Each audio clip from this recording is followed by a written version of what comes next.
Before we begin, let's briefly explore foil fencing matches to understand why Bruce Lee adopted a similar fighting stance. To Bruce, this stance provided unparalleled flexibility and control. It's the key to understanding why he became such a formidable martial artist.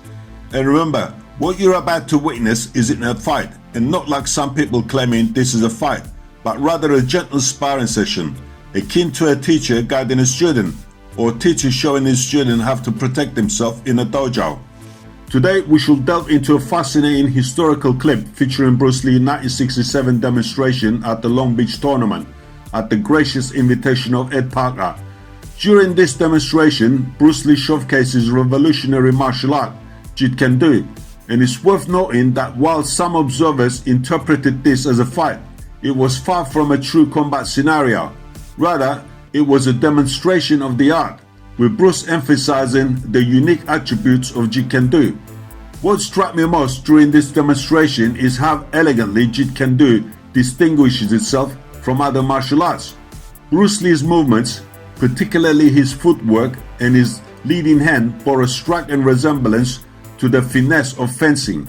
His lead hand functioned much like a fencer's foil, extending to his advantage, offering superior control over distance and timing. If you closely observe, Bruce maintained a front lead hand extended much like a fencer, affording him a distinct advantage in controlling the engagement.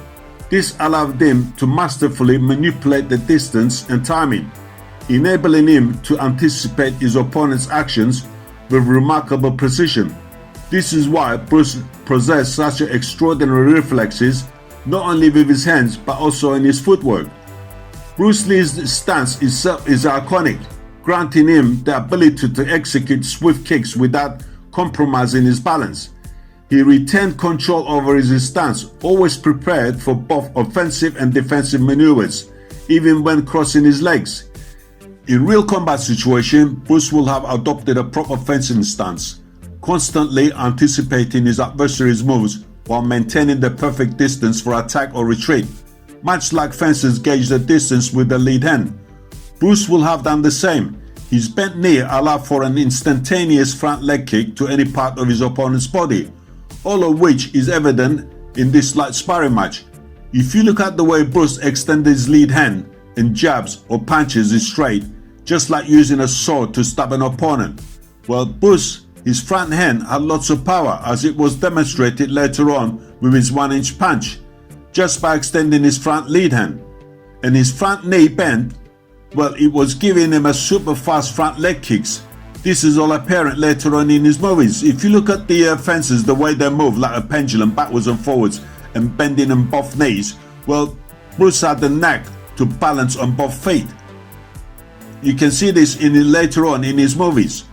Many individuals aspire to learn Jeet Kune Do, but it appears that this martial art was uniquely tailored to Bruce Lee.